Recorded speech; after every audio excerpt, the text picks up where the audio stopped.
So I know these aren't the kind of bugs you probably thought you'd be hearing about at a programming conference, but today I'm going to talk about how computing impacts how we as insect ecologists understand the insect world and how they impact our environment, and how insect behaviors can actually inspire software as well. And I'm going to talk about one of the tools that I made that was inspired by the insects that I work with. So I'm an entomology PhD student at the University of Minnesota. So I study insects and plants that eat insects. And I've been a researcher in the field of biological control of invasive plants for the last 6 years.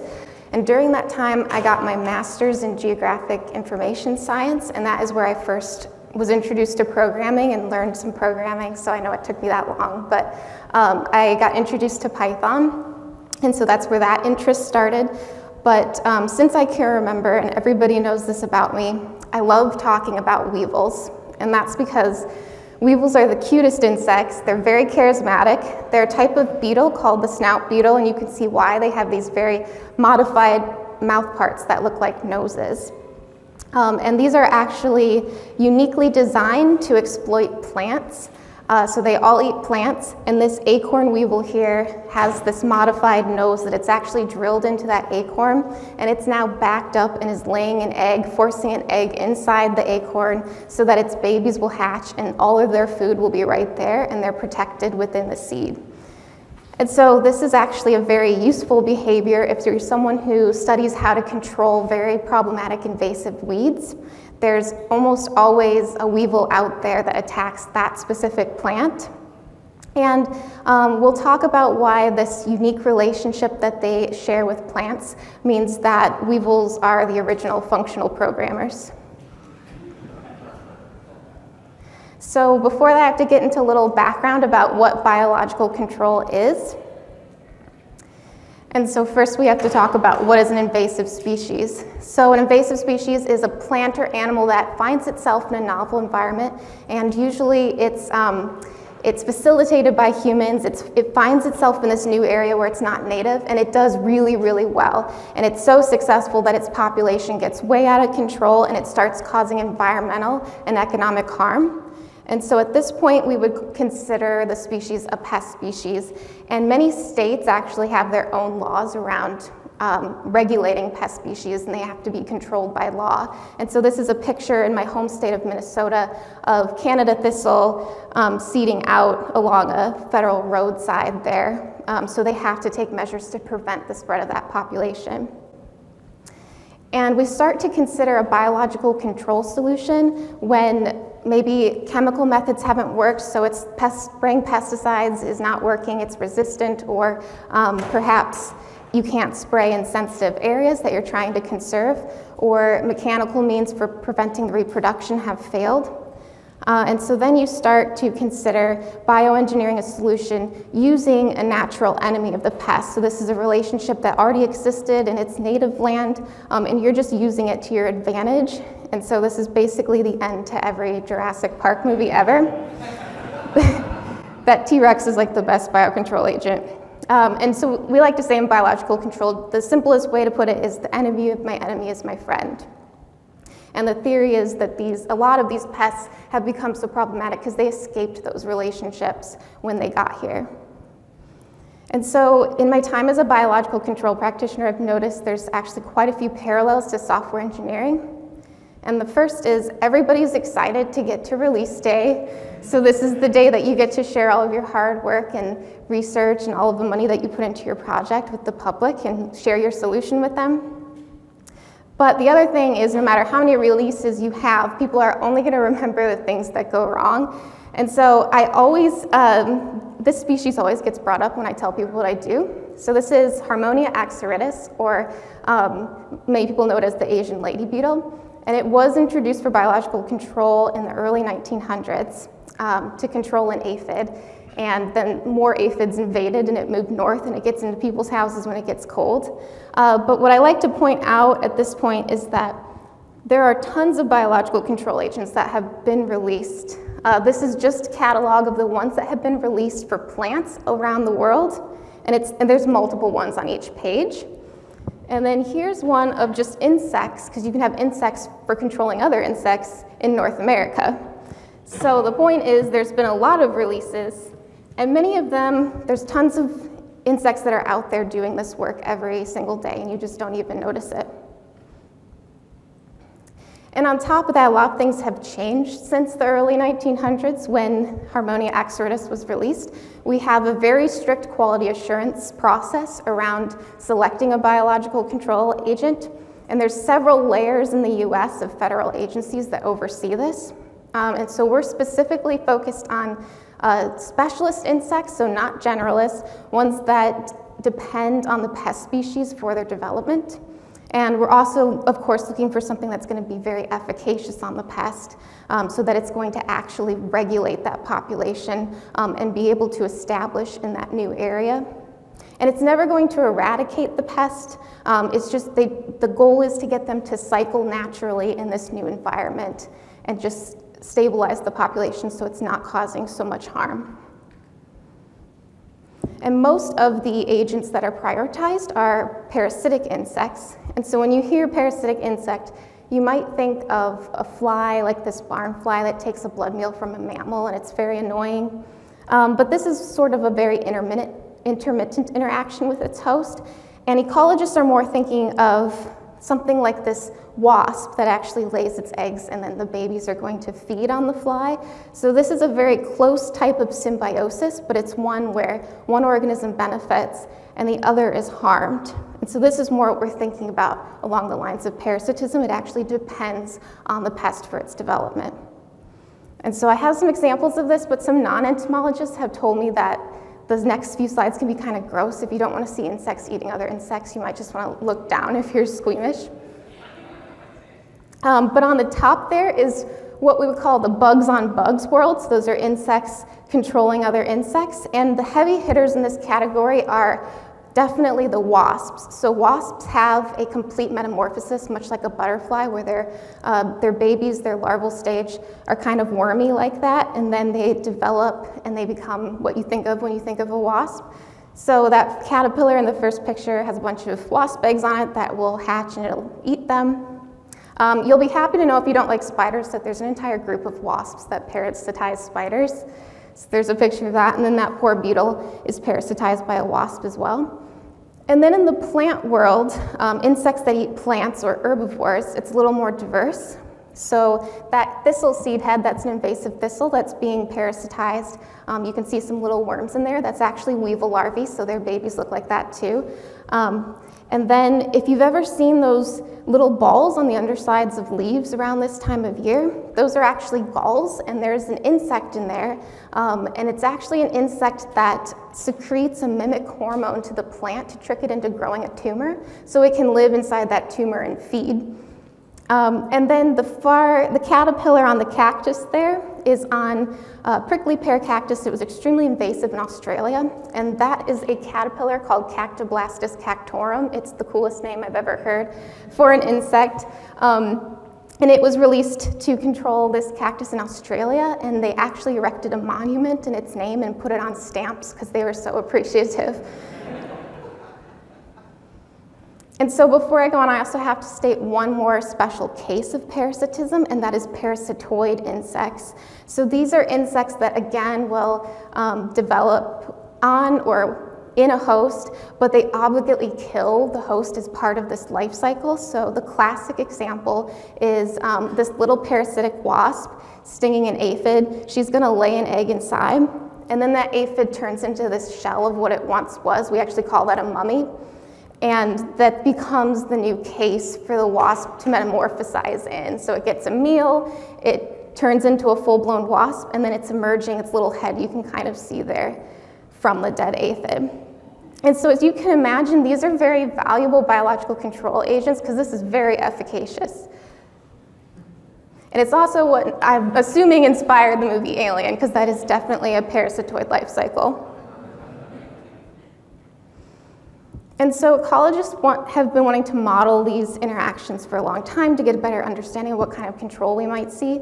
So typically, host-parasitoid host parasitoid models have a few assumptions, and that is the parasitoids discontinuously interact with their hosts, so they'll have individual interactions that will add up to a greater change in the population.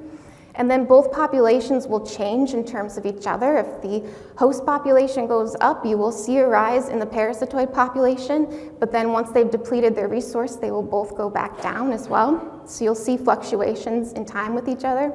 And then this interaction continues indefinitely, so that's either they're stably coexisting in the field or they could possibly crash into extinction. And so this is analogous with solutions that have problems that have recursive solutions. So with recursion, usually the problem can be broken into smaller steps. There's self-reference, where the function is contained within its own definition.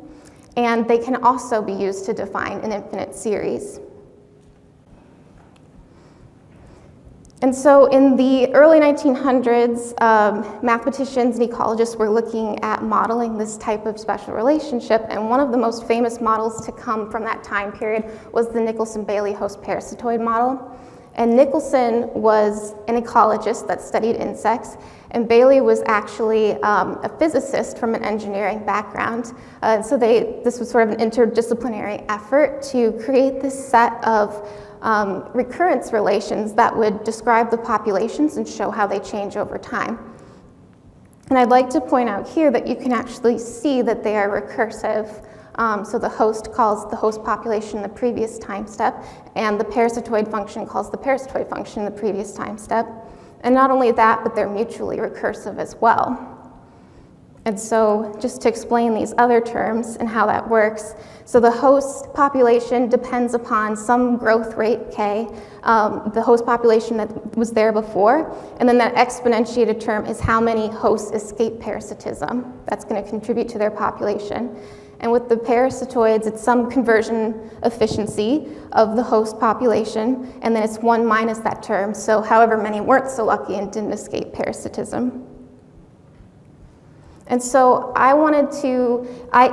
before I learned programming, I didn't really look at these equations and think very much of it, but after learning programming, I looked at it and I was like, that's recursive. And so I wanted to try and implement a recursive solution for Nicholson Bailey in Python. And so I did, and I put in some test data, so the host population was its own function, and the parasitoid population was its own function.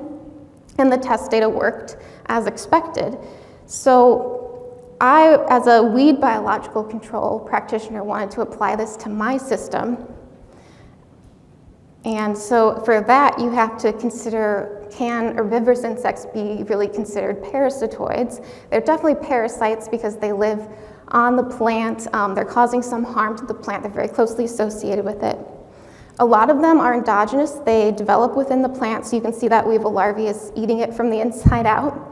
And many of them are very specialized on a particular host, and they're going to damage, either keep the plant from getting to a critical growth stage, or they're going to destroy seed. And so at this point, I would consider that a parasitoid-like relationship, because you're taking one individual reproductive unit away, or you're recruiting some biomass for your own population. So the recursiveness is going to work out the same, so the math is functionally the same. But if you're going to apply a Nicholson-Bailey style solution, you have to account for all the complex life history traits that plants have. So if you're a gardener, you know that you can have annual plants where they're driven by the seed they produce every year and come back every year, or maybe you have biennial plants where they grow a vegetative state in the first year and then a flowering adult the second year. So you have to account for some of those time lags that you're going to see in the interaction. And on top of that, many weeds have soil seed banks, and that's exactly what it sounds like. That's when seeds can stay in the soil for a number of years waiting for the right conditions to germinate. So lots of weeds have this because it's very advantageous when you get to a novel environment, and you want to wait for just the right rainfall and temperature and everything to emerge. And also, so these are some of the things we have to consider, because when we release a biological control agent for weeds, it's going to take a certain amount of time before you see control. So this Cyphocleonis weevil was released for spotted knapweed, which is that purple flower, and it invades pastures and rangelands. And that was 10 years later after they took the before and after picture. So when they first released it and established, they didn't see much control, but then 10 years later, they started to see this drastic improvement, and it was because the seed bank lasts about 10 years. So this all has to be factored into a Nicholson Bailey style model. And so someone did do this in 2005. Yvonne Buckley and colleagues came up with this Nicholson Bailey model for an annual weed. So it was called Patterson's curse, and it's a very pretty flower that invaded Western Australia. But it's not suitable forage for livestock, and the cattle industry was very upset by this. So you can see those cows are stranded in an area where they can't really get any food. And so they released a couple weevils, and one of them was Mongulonis larvatus, which mines the stem. It feeds in the stem of the plant. And they saw a lot of success with this weevil, and so Buckley developed this model kind of post hoc with field collected data to see if they could use it to recreate that stable coexistence that they saw in the field. And they just implemented this imperatively, and they were able to see that they got a stable interaction with the two populations when they modeled it. But I wanted to do this for my system, and mine has a few caveats. So I study garlic mustard. It's an invasive species in North America that invades forest understories. And it's a strict biennial plant, so it forms a vegetative mass called a rosette in the first year. And then in the second year, it sprouts into this white flower that you see here. And it actually stays green under the snow and does this right away, so it outcompetes all of the flowering forest flowers that people want to see in these natural areas. And it will become basically the only thing you'll see. And because it also is a seed bank that lasts up to 7 years, control is very difficult. You can apply herbicide, which is cheaper, but then you're going to be spraying in areas with those species that you're trying to protect. And you can also get massive amounts of volunteers and pull it out, but you're going to have to keep pulling for 7 or so years before you actually deplete the population. And so it was prioritized for biological control, and they went to Europe and they found several weevils that were actually feeding on garlic mustard at various stages.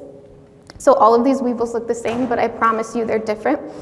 And they prioritize Pseudorhynchus scorbicaulis in the corner here that feeds on the rosette and mines the stem and the roots of the plant and greatly reduces its ability to get to the second year flowering stage. And then ideally you would like to release a weevil that attacks the flowering stage as well, just in case any escape and get to that point. And so this is Pseudorhynchus constrictus, which the larvae consume one seed, and they can lay multiple larvae in each seed head. But with all of these interactions going on, it's very powerful for us to be able to abstract a model to try and get an idea of which agents we want to prioritize and which ones are going to be successful either on their own or together, because these can take years of research, up to 20 years of research to make sure that they're specialists. And just to illustrate how complex the different life cycles interacting, this is just garlic mustard developing as a seed. It has to overwinter, the rosette stage, the flowering stage, and then here's the two weevils that I mentioned and when they would attack it. So it's a lot easier to model this than to keep it all in your head. And so that's what I wanted to do. I started out with just a conceptual state diagram of one weevil attacking the stages of the plant. And so I started with Pseudorhynchus scorbicaulis, so that's the one that attacks the first year rosette. And this is a picture of them for scale. They're very small, about the size of a peppercorn. And they have this behavior where they play dead when you disturb them, so it makes it really difficult to find them because, as you can see, they're the color of dirt, and they like to hide in the dirt whenever they sense people coming. But they attack the first year rosette, and they seem to have a lot of power over that stage of the plant. And so the state diagram ended up being 3 separate functions. So, the seed bank feeds into the rosette population, the rosette feeds into flower, and the flower feeds back into the seed bank. But then this closed loop between the weevil, Pseudorhynchus scorbicaulis, and the rosette is the important part, because whatever it takes from the rosette and recruits to its own population is going to feed back into the flowers and the seed bank over time. And so this set of equations ended up being developed into a Python package that I made called Generations. And it contains that first Nicholson Bailey test equations that I made in its own module. And then the Buckley equations to represent the annual weeds. So if you have weed biological control practitioners that have an annual weed, that's available too as a recursive equation. And then the biennial module as well that contains new math that I'm going to talk about for representing that biennial stage structure. And I'm hoping to finish up soon another module called Double Agent at the moment that incorporates the effects you would get with having 2 agents released on one for each stage. And so this is just what the package looks like. So the user gets this config file with all of these default parameters that they can set with field collected or lab collected data. And then there is a base model package, that's the object-oriented side of it, that's the constructor. And all that it has in it it's just parsing the parameters of the config file. So there's a magic method in there for converting to a float, so it can just feed into the equations as raw inputs, so they can focus on the functional programming side of things. So each of these modules contains the equations, and there's a memoization file as well. And this, since they're all recursive, this just allows them to cache the last few outputs in memory, so it's not recalculating every time, so it greatly speeds up the process because it can be very memory costly. And so I'm mostly going to be talking about the biennial section, since this is what I developed specifically for my system, and hopefully other weed biocontrol researchers that are working on biennial plants. And so the biennial part of it is actually mutually recursive itself, because you have the rosette stage and the flowering adult stage. And just to kind of show that, they're both calling, the rosettes are calling the flowers because they depend on how many flowers were able to survive, and same with the flowers, they depend on how many rosettes survived in the previous time step. And then I had to incorporate the seed bank as well, which Buckley did a lot of work on this. I just had to incorporate the rosette in there as well. And the seed bank depends on how many seeds actually stay in the seed bank, so there's some probability of germination and decay, how many seeds were already there. And then there's some plant density dependence functions where I had to incorporate the rosette population that we don't really have to worry about too much. But I should note that this is very simplified, especially the germination and decay rates, because that's very environmentally dependent and it's not super informed on those things, but this is just sort of a model to get the idea of the interaction. So here's just a representation of the seed bank function. I should note that it is very wordy, but I kind of made a choice with all of the parameters to leave them exactly as they're written out in the config file, just for transparency, and so it'd be very clear for people who don't know Python, if they want to take a look in there, you know, what's actually doing what. And then with all of these, the base case is just 0, so you specify a certain amount of years or generations that you want to run the simulation, and then it'll always recurse back to 0. And then the Weevil function, so this is based on Pseudorhynchus scorbicaulis attacking the rosette again. And so you can see that the Weevil function depends on how many rosettes were there, how many weevils were in the previous time step, weevil survival and attack rate, which is eggs per weevil per plant. And then there's this exponential function that basically describes how many weevils you can get out of a plant, because you can get multiple larvae.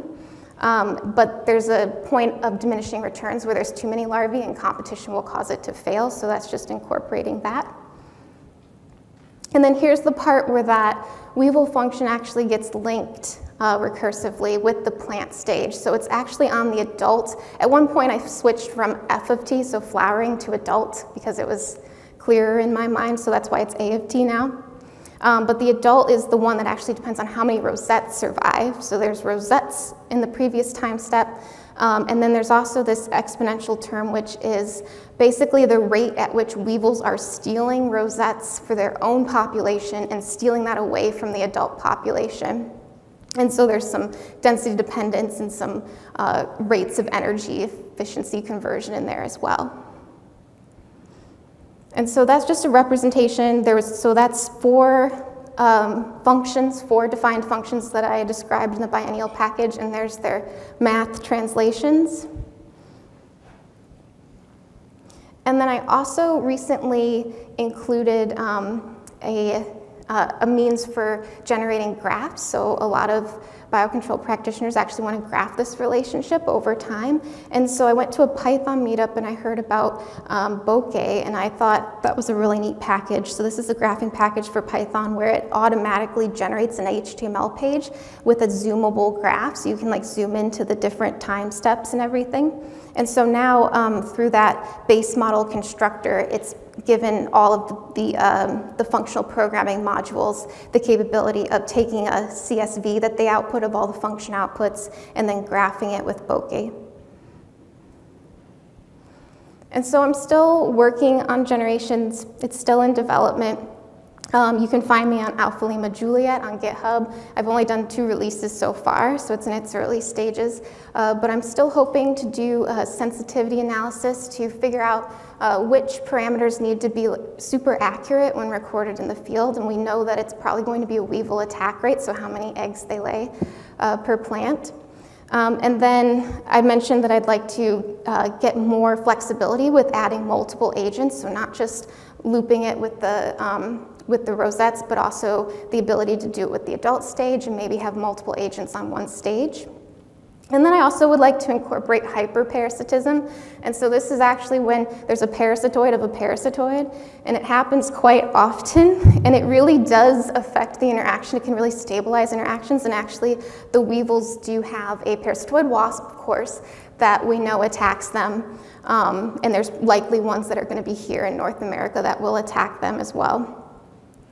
And I would also very much like to interface with tools that consider environmental variables and account for probabilities of emergence given environmental conditions, because we know that insects and their development are heavily reliant on environmental conditions, and they can be key environmental indicators when something isn't right. And so that's why we should all be concerned about the dramatic decreases that we're seeing in insect populations. So a lot of these studies were done in Europe, where there's long-term data about insect populations in natural areas. And we're seeing a drastic decrease in particularly flying insect populations. And this is concerning because this is where we get our genetic information and our biological control solutions for our studies. And so we don't know what behaviors and what valuable solutions we're losing over there. And so, you know, as ecologists, hang on a second. So I would argue that you know, just like ecologists can use the tools that computer scientists come up with to help understand what's going on, computer scientists also need a substrate to implement functional programming in a real-world scenario, and insects can provide those solutions. And so, just like in Jurassic Park, computer scientists needed the ecologists to survive in the end, and the ecologists needed the computer scientists to get through. So it was a plus-plus or a mutualism. And that's all I have, I think. And so I think there's lots of time for questions and stuff. So I'll just throw up some references. And then that is actually someone on the side of the road searching for the weevils that we did end up using for our study. So they're just pulled over, looking at plants, and just an example. It was back in 1998, so that's how long this research can take. So thank you very much.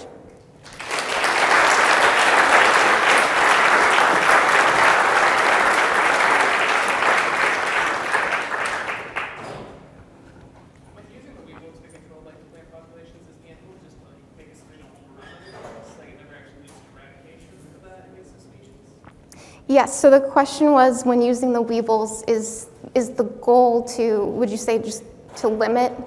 Yeah, so is the goal to limit and not eradication? And yes, the goal is to usually get it below what we deem like an economic threshold. And sometimes that's really easy to calculate if it's crop species like aphids on soybean, and you can just figure out what yield loss would, you know, be the economic threshold. But with our insects, it's kind of hard because it's a conservation issue, so it's not as clear. But yeah, usually there's like this rate of harm that we determine is kind of critical that we need to get them below that point before we start to see like economic benefits. But I will say there's tons of cost benefit analyses that have been done, and the benefit to cost ratio is very high, even with all the money that goes into this research, because it is self-replicating out there and you're saving tons in human labor and chemical use. So, yeah.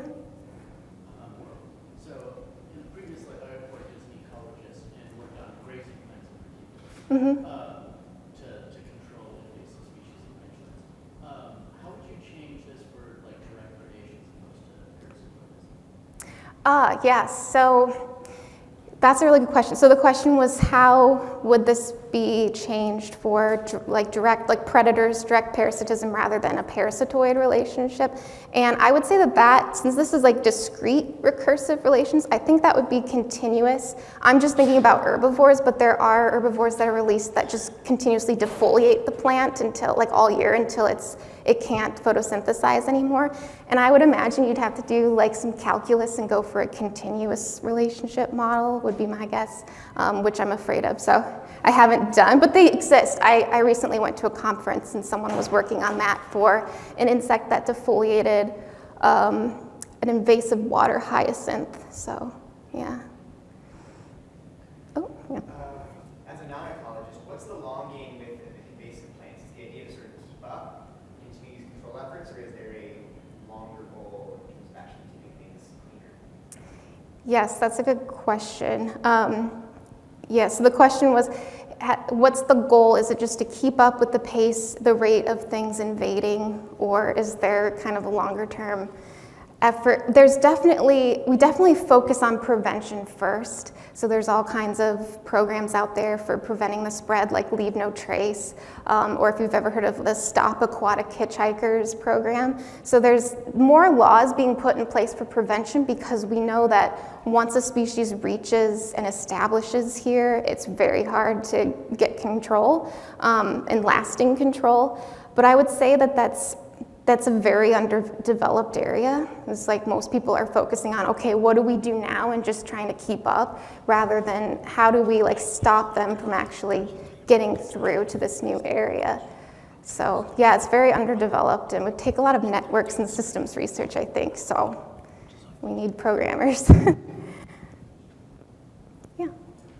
So first of all, thank you for confirming that weevils are Thank you for confirming that weevils are the cutest insect. I've been saying it for years. Yep. No one believes me. My question is, do these types of equations also apply to non-insect parasitoids like cordyceps or anything like that? Oh, yeah, that's a good question. Yes, so there's an entire field for, so I think this last section here is all for pathogens. So there's definitely an entire field for just researching biological control agents, just using pathogens. I know Canada thistle, that one that I mentioned, there's a pathogen for that. And people have used Nicholson Bailey style equations to model that. But yeah, I haven't thought about how to abstract to those systems yet. It's even more difficult than the insect on plant world because there's a lot of regulations around releasing plant pathogens, and it's hard to get control before it like dies out and the plant becomes resistant. So, but that would be a very interesting application, I think, for sure. Mm-hmm. Oh, yeah. What kind of applications do you rear the insects that you're about to release in a controlled environment? Yes, so the question was, do we rear the insects that we're releasing in a controlled environment? And we typically do. So most of the insects I showed in that picture that fed on garlic mustard, some of them were eliminated just because they didn't rear well in the lab. So yes, we rear ours in the lab, and then we typically will do like releases in strategic ways. And then some programs have even scaled up to the point where they like get release kits to people, because this sort of modeling might also help us understand how many we should release to in a particular area given the size of it and everything like that. So yep, that would definitely be next steps for us. It's not approved for release yet. It is in Canada, and we're still going through several layers of bureaucracy in North America, which is good. It's good that it's there, but yes, that would be kind of the next step. So, yeah. With the number of constants, With the number of constants involved and the nonlinearity of the equations, I would think it would be just unbelievably hard to zero in on the exact settings of constants that would get you the kinds of behavior that you're seeing in the wild. I could imagine doing this and being able to play around until you had successfully modeled something that was already out there. Yeah. But if you're trying to predict the behavior of something you're talking about putting out there, how do you even begin to do that? So that's exactly what I talked about with Yvonne Buckley, the one who did that annual model, because they were trying to model something that was already occurring in the field. And that's very difficult to do given all of the different things that are going on out there. And they had to really kind of adjust parameters to actually reproduce what they were seeing. And so that's a challenge that we think about a lot. We know that the attack rate of the weevils is extremely variable, and we have no idea why they choose to lay 20 eggs on this one stem and not the other. So there's all these cues that they have that we aren't aware of. But I think the main thing that I would like to see it used for is just to get an understanding of which combination of weevils, or are you going to get enough control of one weevil? Do you need more than one weevil? Just sort of comparatively, rather than predicting what we'd actually see in the field, because there's also the possibility that they wouldn't establish for whatever reason, environmentally. So did that answer your question, kind of? It does. Okay. It does, thank you.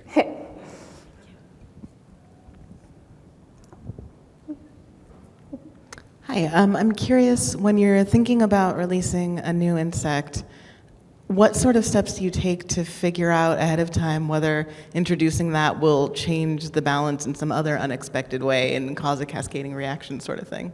Okay, yes, so that's the majority of my work, and I love talking about it. So we have this long process of host range testing where, for our plant garlic mustard, we get every native plant that's a representative from every native plant that's closely related in that same tribe, and we force the weevils on them in the lab, and we test them. And so they're in this controlled facility, this biocontainment facility. They can't get out. We grow the plants, we bring them in, and we test them in all these plants.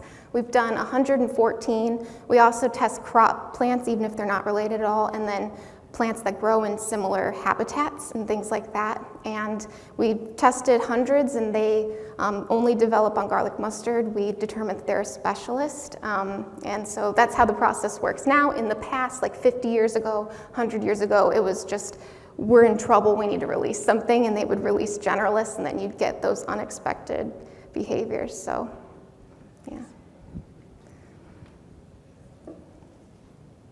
Oh, there's someone in the back.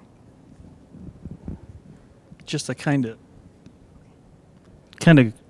go back to what she was saying, have you seen any instance, and it's only, I guess, been 20 years or so, but where a plant mutates to the weevil that you release on it, and so the plants are adapting to the weevils themselves? Oh, developing resistance.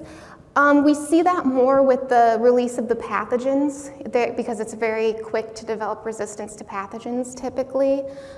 With the insects, that relationship is usually pretty well established. I would say that what's often the case is that there's a possibility the plant, like garlic mustard, for example, has been here for over 100 years, and there's a possibility that it's changed a lot in its biology once it's gotten here, and they won't establish on it. So they'd probably die out pretty quickly in most cases if that were to occur. But yeah, hopefully that answered your question. So I think, do we have time for one more? Are we good? One more? Okay. Yeah, so just to piggyback on his question, does the other kind of evolution happen where you have a specialist, then you introduce them, and then they evolve into more of a generalist, they find something similar and spread that way? Yeah, so that is definitely something we think about and worry about, and that's why we do all the host range testing. We do know that with the host range testing and then field studies afterward, that their niche, the sort of section of plants that they feed on, it's pretty stable. So I'm not saying that couldn't ever happen. There's always a risk. There's a risk to everything that you do, pesticides and everything that we do, but some of the studies after the fact have found that their niche was actually pretty stable from what we viewed in the lab. But that research is always ongoing, like reviewing host range testing, other biocontrol researchers reviewing their own host range testing and stuff and looking back on it 20 years. So, yeah. Very cool. Thank you.